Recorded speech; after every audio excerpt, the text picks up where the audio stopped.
exceptional, no lesser than. Born to be exceptional, to make a better plan. Born to be exceptional, man, woman, and child. With Pauline Rose Moore, don't touch that dial. We were born to be exceptional. Pauline Rose Moore is a young lady that came into my experience, my journey with God, at my first women's ministry day. She was introduced to me by a dear sister named Sheriff, which she calls her mother, which was interesting to me.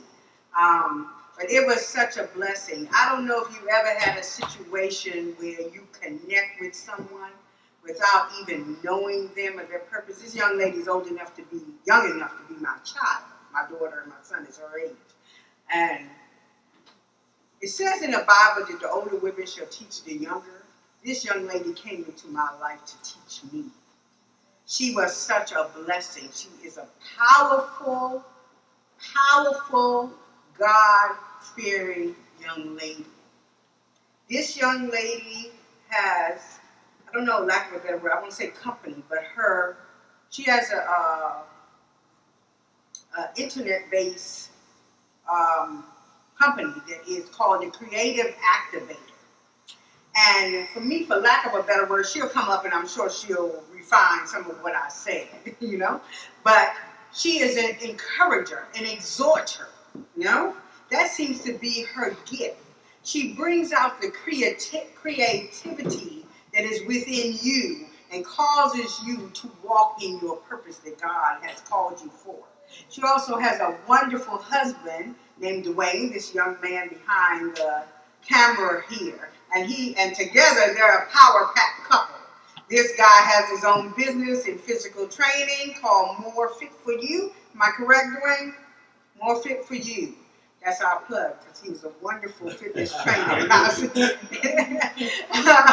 Anyway, and she once a week, if I'm correct, she comes on that internet program and interviews people.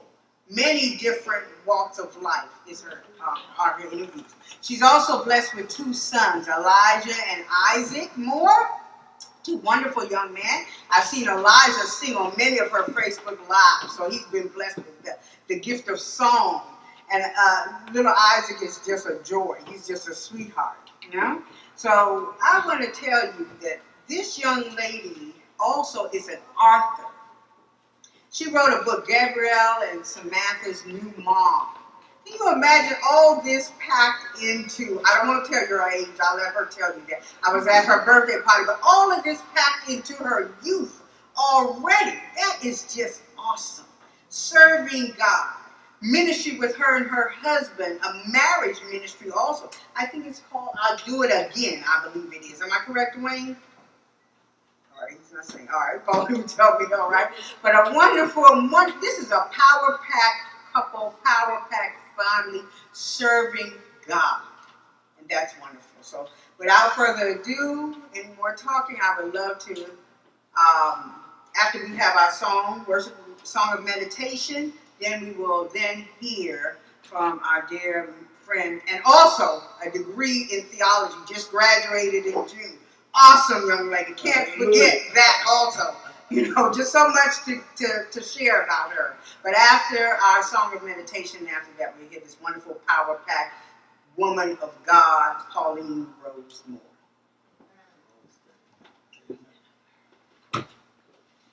First, let me just say this. Thank you guys for allowing me to be here. I want to thank Sheriff Road SDA Church for inviting me, because it's such an honor to celebrate Women's Day. But also, I know how territorial pastors can be when it comes to their throne of grace, right? And so I appreciate you allowing me to be here. And of course, to my sister Sabrina for throwing my name in the pot. Now, I'm going to be honest, when she first reached out to me, I actually, you retreat.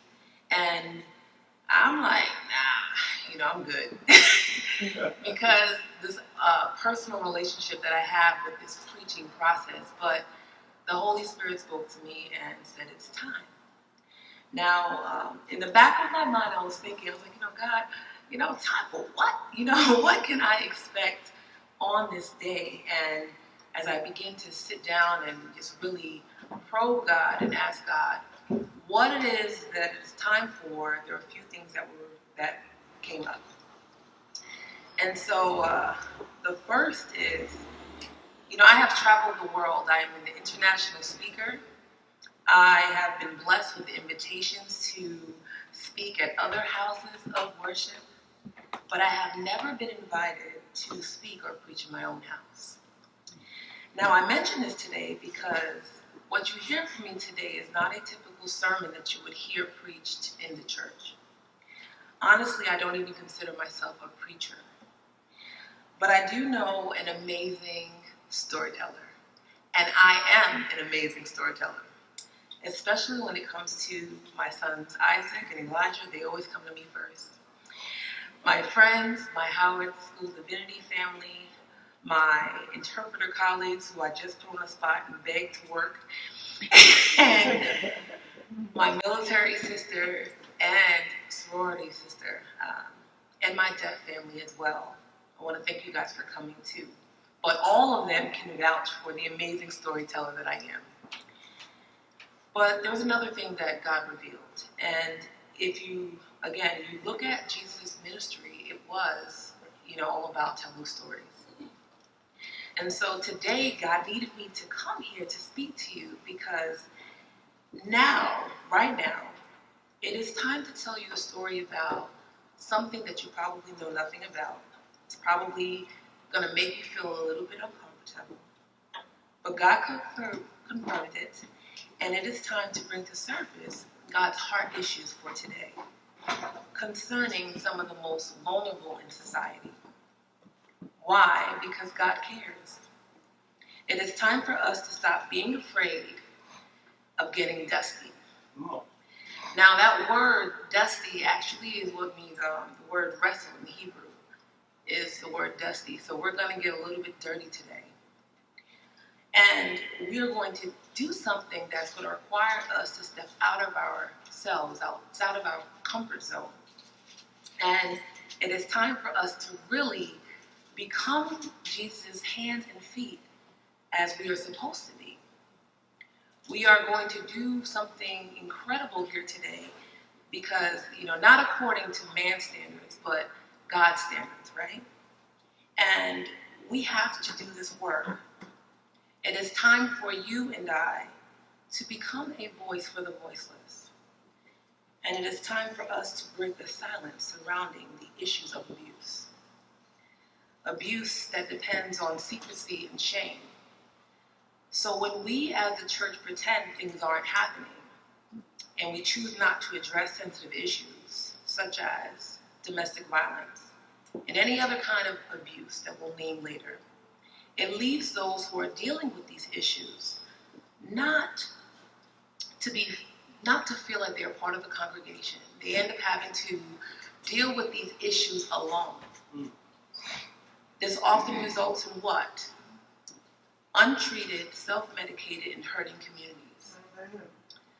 I myself am a warrior of abuse, and this message today has a three-pronged purpose. Now, I'm not just speaking to the one who's been abused, but I'm also speaking to the one who has done some abusing.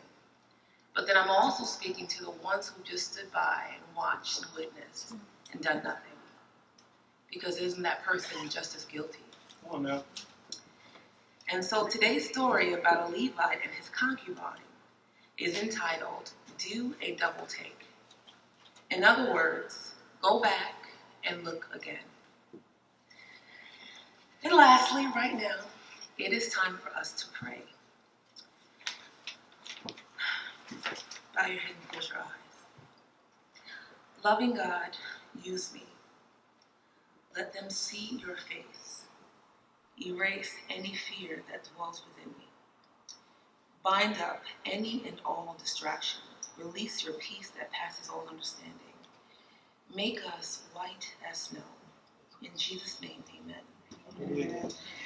Now, before I begin to tell you this story, I want to address the word abuse. Now, Merriam Dictionary defines it as treating a person or animal with cruelty or violence. Abuse can take on different forms such as sexual, physical, emotional, psychological, and spiritual. However, according to a report here in Maryland, you can only report it unless it's physical, sexual, neglect, exploitation, which means the illegal taking or concealment of funds, property, and then emotional abuse, abandonment, and self-neglect. So you can't report spiritual abuse. Today, 1 in 4 women will find themselves in a domestic abuse relationship. But scripturally, we can look at abuse as absence of God's unfailing, unconditional love. So a person who does not know God can't possibly love God, right? A person who refuses to demonstrate kindness because of ego, because of fear, because of lack of whatever it is that they deem that they might have. But God is just saying, won't you just say yes and allow me to use you? And so we have in this case with the unnamed woman, the perpetrators and the Levi did not demonstrate love toward her. You know, I gave you some statistics, but I'm going to tell you quite honestly, everyone in this room, whether you are a baby entering into this room or an adult, we have all been a victim, a bystander, or an abuser. Because at some point we have denied somebody of love. Now, I want you to kind of think about this in this way. If you have ever been unkind to someone, you know, if you've ever witnessed someone yelling at someone and just kind of gave them a little glance over and just kind of like, that ain't my business, you know, sip your tea and kept going. Or maybe there was a Facebook post that you know was so totally ratchet, just rude, out of control, and you know it dehumanized that person, and perhaps you shared it, but you never really thought about the fact that perhaps this doesn't really help this person grow, get better. If anything, it just makes things worse because what we see is what we do. So right now, I want you to turn with me to Judges 19:30. I know that the scripture was read, and if this is indeed your first time hearing this story, you probably have a lot of questions.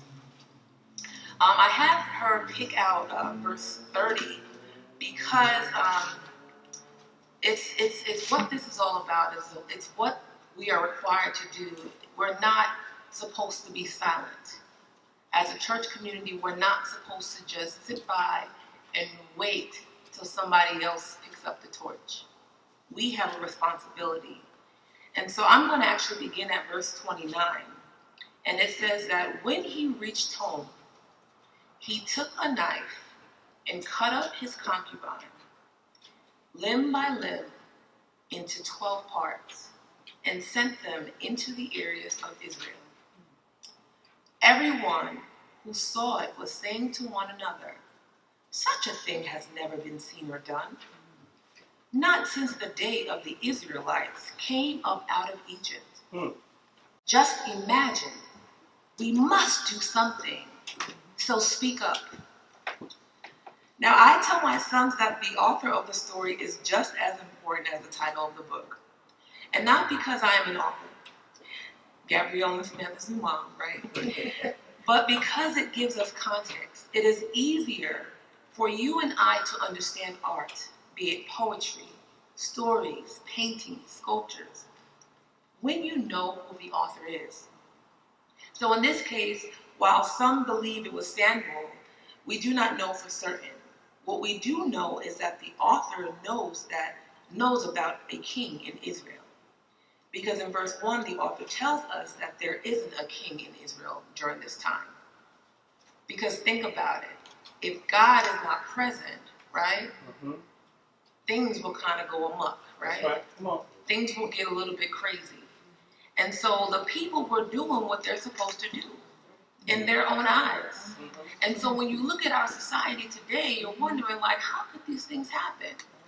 It's because of that word, free will. While God has our steps ordained, our paths are written, God also allows us to have a choice. And it's up to us to decide whether or not we want God to actually lead us. And so this story is one of the most horrifying stories in the Word of God, I believe, in my opinion. It reveals one of the most ugliest biblical crimes in the book of Judges. An insanity, as today what we call rape, right? While we know the creation story and believe that God created humankind, women were and still are often treated as cattle and less than human and not good enough. In this story, we witness a woman without a name who was betrayed by her boo, right? Raped, tortured, murdered, and dismembered. As we scroll through the Bible, this is a story that many wish was erased from their minds and thrown into the sea of forgetfulness because it pushes sensitive issues in our face. Brutality, patriarchy. That's a society where men hold the power and women are excluded from it. Paternalism. That's restricting freedom from subordinates in their best interest, right? Because we believe it's their best interest. And then triumphalism, which is boastful pride over one's success. And then there are many, many, many other examples where these issues that we have to deal with. And so the story is the elephant in the middle of the room, and we have no choice but to address it head on. We must deal with the fact that as a society, we are desensitized to abuse is evil. Through the grace of God, we have the power to give a voice to the unnamed concubine. When we do this, we are declaring that the self-worth and value of every human matters. The main character, as mentioned, is an unnamed woman who is owned by a Levite. The Hebrew word pelagesh is used to describe her and can mean concubine, secondary wife, or wife of a lower socioeconomic standard. But when I'm a womanist, feminist / otherist,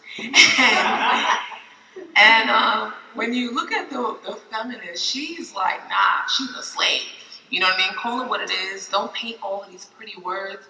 Call it what it is. She's a slave to her owner.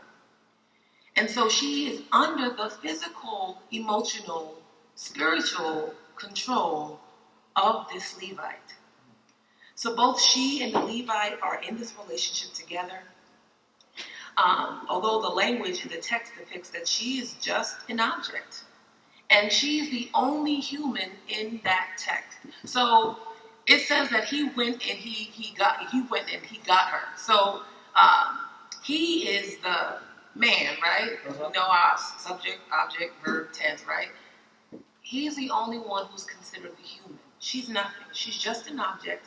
And the interpretation that's in the Word of God says that says something different than what I was able to find in the original language. And it says that she became angry with him.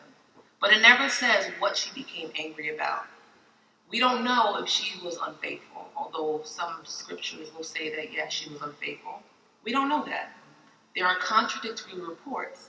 However, she leaves and then she goes to her father's home.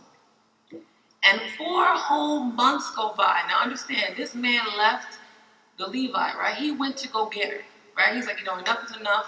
I'm going to go find my wifey. And even though she was lesser than, but he was clear that if she was just a whore or someone that was not significant to him, he would have left her. But he sought her out. He went and went to bring her back home. And so while she's there, what's crazy to me is that, he wanted to supposedly speak to her heart because he so-called loved her. But for the entire days that he was actually there, 5 whole days, he never ever spoke to her.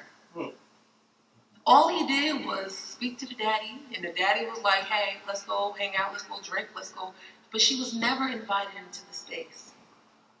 She was always the one who was just, we don't even know where she was. I mean, she could have been outside with the donkey, for all we know. But we know she was there, right? Because eventually they did leave. But how many times has an abuser said those things? But baby, I love you, right? How many times have we heard those things that, I beat you, or, as parents, as a Caribbean mama, Jamaican, my mom would always tell me, hey, I beat you because I love you. And so when you really think about that, what is that saying? What type of contradictory mess is that portraying? That the reason why God does what God does to us, the punishments, the allowing these bad things to happen to us, is because God loves us. I believe that God allows things to happen because we made those choices. And because of God's love for us, God is still there, even in the midst of those things, and is able to work those things out that were bad and were meant for evil, and that can become good. But a lot of those choices that we made were independent of God. And so we have to be very, very careful that when we use the word love, love is never angry. Love is never unkind. We cannot misinterpret what that actually means. And so the word is clear that anger is okay, but we must not sin.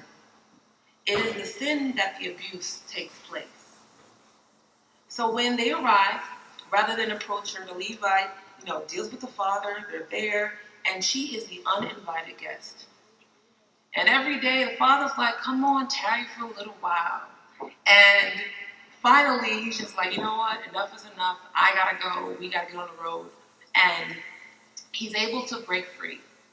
But it is when they are on this journey home. Now understand, by now it's evening time. They should have left during the day. He knew that. But he never was a respecter of, wow, I have this young girl out here on the street with me. There's a possibility that where we're going to, we're probably not going to receive any love. You know what I mean? That we're probably not going to be able to find a place to stay. There is not going to be an inn. And we've heard about, when there's not an inn, what happens, right? Where do people sleep, right? And so there's no inn here in the city of Gibeah. And so in this Israelite town, he actually thought that he was safe. He thought that these people, his kinsmen, were going to welcome him with open arms, but that wasn't the case. But what happened next was the real drama. The men of the city, they surrounded the house and they demanded that the homeowner to the door open it because they wanted to rape that Levite. They wanted to gang rape him. Now I know you're thinking like, what kind of sick stuff is this? Again, this is what they did during that time. This is what they did. No, God, we're going to do what we want to do. So in his fear, the owner of the house offers his daughter and the unnamed woman to keep the man safe. So let me get this straight. It's what I had to tell God. I was like, God, let me get this straight. I've read this story, I think, when I was a kid, but I don't really remember. I probably etched it out of my brain. I said, so he decided that he was willing to offer up his daughter who's a virgin, right?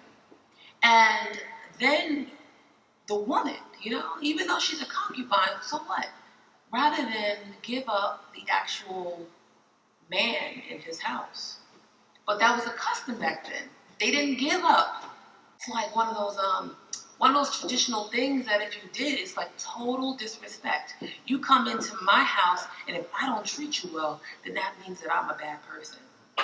So when you look at the church, how many times have you been forced to give up your seat, right, for the person who's coming in? So what does that mean, though? Is that the right thing to do? Because if you really, really think about it, you can't take care of who's in your own house, then that says something else. You have to be willing to be able to tend to the ones who are in your midst because God gave them to you. God gave you that flock. God gave you that child. And how dare us be, to have someone come into our own homes and say, hey, let me give you my fine china, but then your children have to eat on paper plates. something that's kind of crazy about that. So God began to deal with me because I'm like, man, perhaps. Because in God's eyes, look, we are all precious. We are all valued. And it's important that we value ourselves and others. We are the hands and feet. And so finally, the crowd begins to press. The Levite himself opens up the door, grabs the slave, throws her outside to the mob in exchange for his own life. The woman is gang raped all night long. And now I imagine that this woman is battered and bruised, crawling on her knees, weak, and with everything she has, she tries to reach for this doorknob. She can't knock. But she ends up leaving and being unconscious right there at the doorstep. And so the next morning, I'm not going to lie, when I read this, I'm like, dang, I was angry. This didn't seem right. I'm like, this can't be, where was God in all of this, right? I had all these questions. God, where were you? Like, how could you allow this? How could you allow, even for my own self, who was abused and sexually raped by my eldest half-brother? Like, how could God do that? How could God allow my brothers to bear witness to that and not say a thing? And my oldest brother, he said to me, Pauline, really, I didn't want my dad, I didn't want our dad would have killed him. But I'm like, okay, I hear you. Dad would have ended up in jail. We didn't want that to happen. But you're willing to sacrifice your sister for something like this. So in the eyes of them, it's like, here are the two evils, right? You have this Edenic African society, and in that culture, more in their sexual morality, to have sex with a man, to have sex with a virgin girl, all of those things were wrong. They knew they were wrong. And so in protecting this, this homeowner, he did what he did because he felt that was the lesser of the two evils. And so now we have this gang rape, and we have these people who are just so, just angry about this whole situation. And they've all now gone. Morning has come, door opens up, and here we are. He picks her up.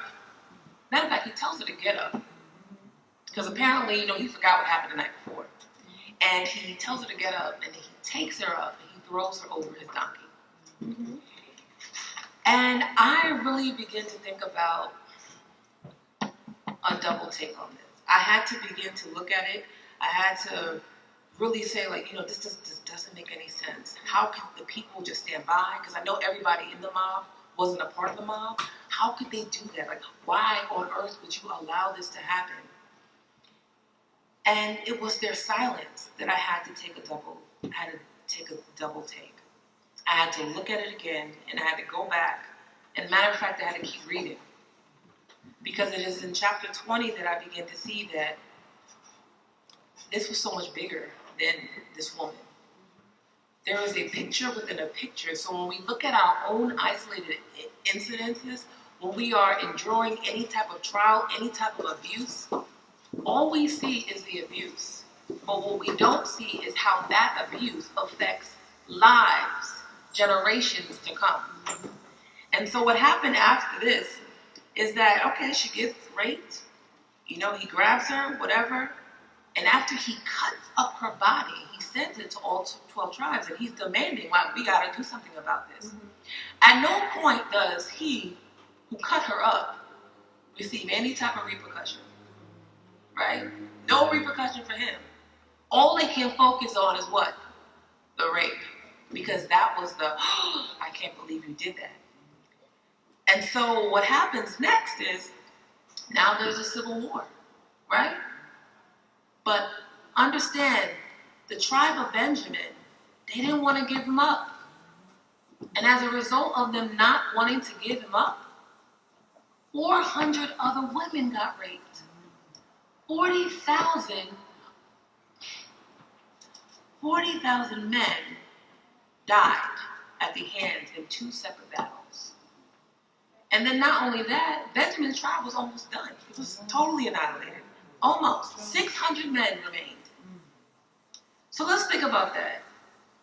I had to really just go inward and say, okay, God, okay, this happened to me. And now what? How many things has it affected? How many generations, has it truly, influenced without my knowing? And when I think about it, it has. It has affected how I grew up, right? Because naturally I should be this really, really extroverted person, really. I know probably some people think that, oh yeah, well you are. No, this is all like force yourself, get out there, because I like to be by myself. But true personality type, if I look at my birth mother and father, they were very outgoing. And children take on their parents, right? So what happened was I ended up being adopted. And through my adopted family, my father didn't do a lot of talking. He was the abusive one. You understand? Do you see where I'm going? When that abuse starts, it kind of just trickles. It kind of keeps going. Unless we as a church say, you know what? I see what's happening in your household. I see what's going on. Or matter of fact, if we would just attend to the person and not say anything at all. Just attend to them. Just give them a hug. Allow them to cry. Allow them to help us have a space where they can actually talk about that thing. But that only happens if you take another look. And quite often, we're not willing to. We're too afraid. We're too afraid to go back. Because sitting with that pain, sitting with that grief, it just doesn't feel good. And so as time went on, I began to think about, even as a parent, what have I done? Because I like to be by myself, and then sometimes I just don't want to go to church, right? Like again, there's nobody holding me accountable for spiritual negligence. And it should be the church, right? There should be somebody calling you saying, look, girl, you better get them kids to church. Or matter of fact, I'm coming to get them. Just like how CPS will roll up at your door to take your children. We should be doing that for the church. We should be the ones before anybody else gets involved, because if we would just take that responsibility, if we would just share in a woman who was recently raped rather than have a church divided, if we would just speak on those things that are hard and not only address them when it affects the pastor. Because how is it that the member is less than the pastor? Because the last time I checked, okay, we all trying to make it into the same place, and he's not going to get there before me. Okay? So the point of the matter is like, we have to do a better job at addressing these issues and really looking again at how abuse begins, and then addressing how it is that abuse ends. And it starts with us. It starts with you and I, because perhaps my sons could be where forgiveness and reconciliation begins. My children can be the place where siblings can be siblings, and like Joseph, right? They don't have to endure years and years and years of affliction. Because understand, his brothers, once they did what they did, that abuse, he ended up what? Having to be locked up for something that he didn't even do. He ended up, just the internal turmoil. But yes, God took that and turned it around, and he was healed, and he was able to begin to forgive. But perhaps if we just start to look at our lives, then maybe we can go ahead and reverse some of that to really influence generations rather than destroy them. And so this last little part, we have this man, who comes back, and, he does all of these things to this woman. And I really begin to think, what was inside his mind, Because a lot of times we don't even, because we know God, right? We know who God is. We know that when we are in our own pain, we don't see anybody else or anything else. Right? That's it. All we see is ourselves. But what if we would have really sit back? Because I used to, wonder. I look at the news and I'm like, how did that woman forgive that person for killing her baby? It's only because she was able to take another look at her situation. It's bigger than that. That grandmother can see 5 generations ahead. She can see that by this one person being locked up in jail can affect generations upon generations upon generations of children without fathers. And so before we begin to, cry out and say, hey, this is not fair, I want us to remember what this thing calls us to do. Such a thing has never been seen or done, not since the day of the Israelites who came up out of Egypt. Incline your heart to her. Consider it. Speak out. God is commanding you to stop being silent. We, the church, are commanded to do something different. We are commanded to speak up on behalf of this woman and women who are like her.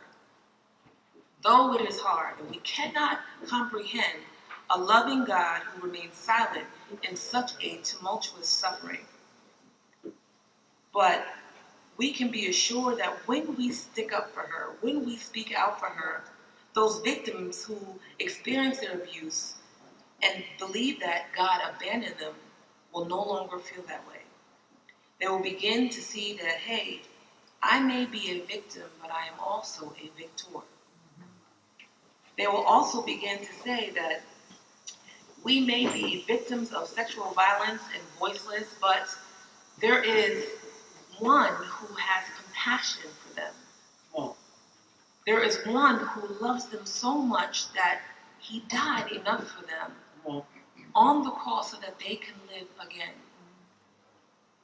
It shouldn't be the end. And it won't be the end for me.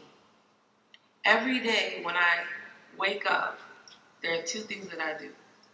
First, obviously, you look at the phone. It's like, okay, what time is it? Turn up the alarm, right? But I really, start to talk to God and just say, Lord, it's another day. And I don't always feel like I want to get up. I don't always feel like I can even, sometimes I want to keep going. But I have these living scars that you can't see them, but they're everywhere. They fill me from top to bottom.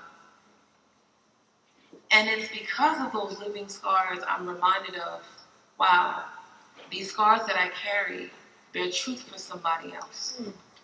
Somebody else needs to hear what it is that I have to say. Someone else needs, whether it's an encouraging word, a smile on their face, because let's just be real. I walk around the train and metro station, y'all know.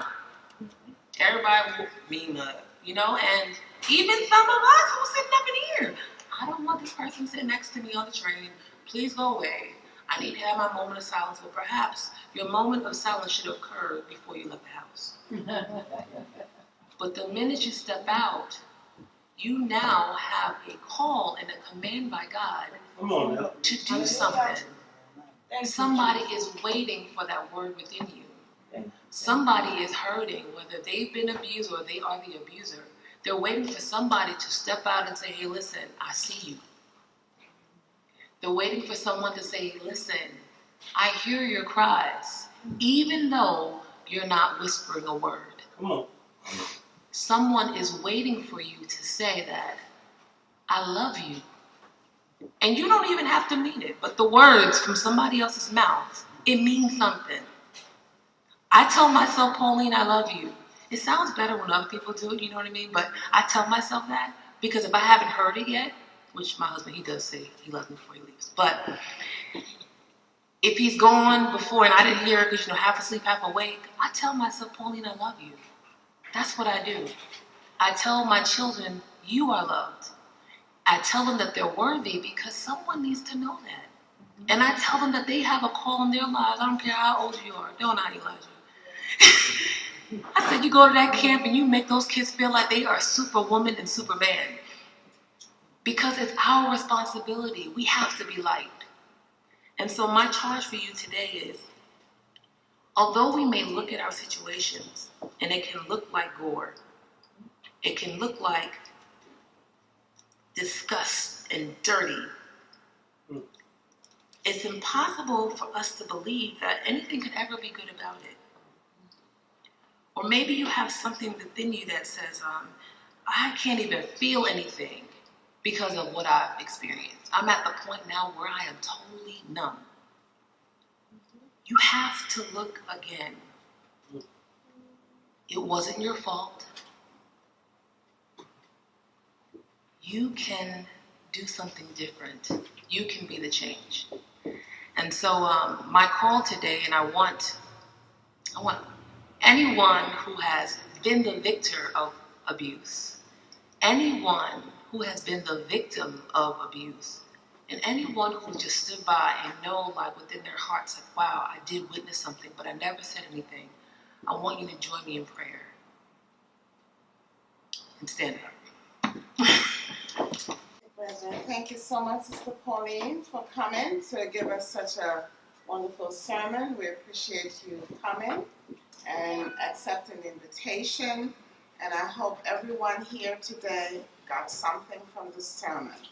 Because as I said before, abuse comes in all forms. It doesn't have to be physical, it can be mental, and I didn't even think of spiritual. And it is true. You sit in a congregation for years and you hear things preached from the pulpit Sabbath after Sabbath, time after time, and yet the person who's preaching those things are just telling you these things and living something else. It is spiritual abuse. So we thank Sister Pauline for her ministry, and we pray that she will continue to be successful and bringing souls to Christ, because that is what we're supposed to do. We're to take care of each other. We're to teach each other. We're to be uplifting. We're to be the support for each other. Because if we don't take care of each other, government's not going to do it. And sometimes when our families are not there, it is us in the church, in our workplace, that have to take care of each other. So let us keep praying for each other and strengthening each other day after day. So we all can be happy in some way or the other, and we all can get to know the love of Christ, which passes all understanding. All right? Thank you. Raise your voice and declare, the devil is a liar. It's in God's will for me to be healed.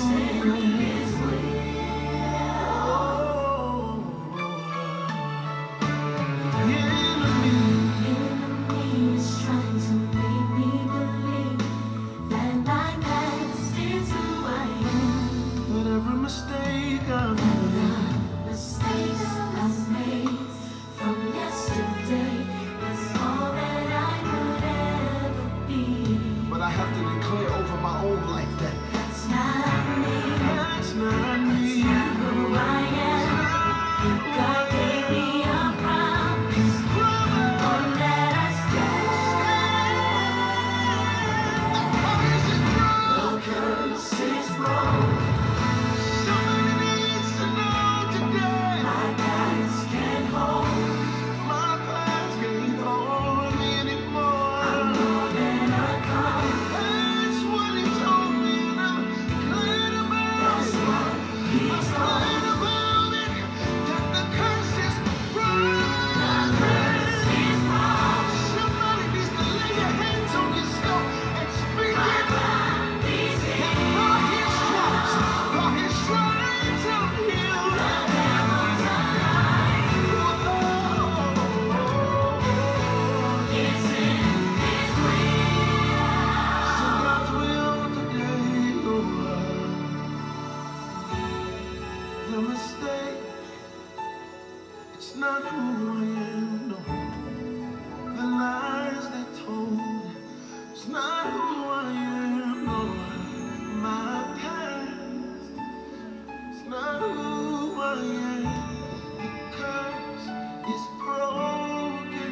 my life.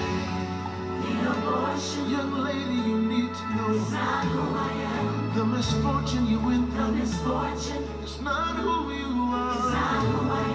Tell your disease. That's not who you are. The curse is broken. Now make this confession.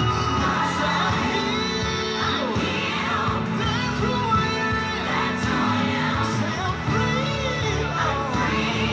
That's who I am. I'm a conqueror. That's what he said in his word. The curse is broken. So I'm blessed in the city. That's what he called me. Then he broke every chain. I'm like who I used to be. By the blood of the Lamb. Is broken in my life.